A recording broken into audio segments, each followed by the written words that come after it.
résultat d'un travail sur soi. C'est pas le résultat du karma. Le karma, il t'impose des événements et des personnes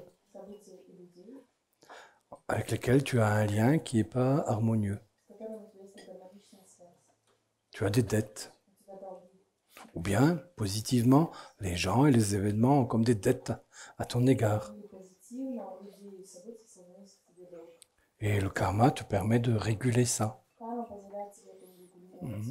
Ça te met dans la meilleure situation possible pour t'éveiller.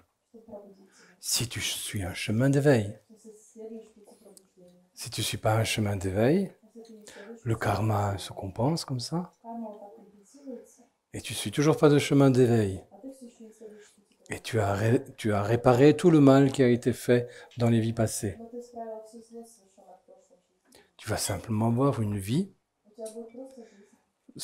comme ce que les bouddhistes appellent une vie dans le monde des dieux. Tout sera parfait. Tu seras encore plus belle que tu n'es, encore en meilleure santé, encore plus riche, avec entouré que d'amis. Tout ce que tu voudras, tu pourras l'avoir.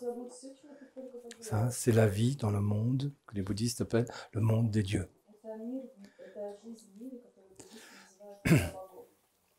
Et ça dure très très longtemps. Malheureusement, un jour, l'énergie de tes mérites est épuisée. Et là, la chute est profonde dans un des autres mondes. Soit le monde de la souffrance, soit le monde de l'incompréhension, soit le monde de la compétition, soit tous ces mondes mélangés, le monde humain. Et tout recommence. Si à nouveau, tu fais beaucoup de bien, tu compenses au cours de nombreuses vies tout le mal que tu as fait, tu finiras à nouveau par mériter de vivre dans le monde que les bouddhistes appellent le monde des dieux. Mais ça durera longtemps aussi. Beaucoup moins longtemps que tout le temps que tu auras passé dans les autres mondes. Et puis à nouveau la chute. Et maintenant la différence entre quelqu'un qui suit un chemin intérieur d'éveil, qu'on appelle aussi un chemin de libération de tout ce que j'ai décrit là, qu'on appelle le samsara.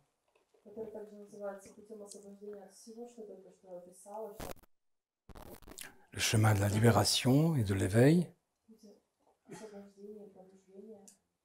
conduit en fait à se libérer du samsara, de cette continuelle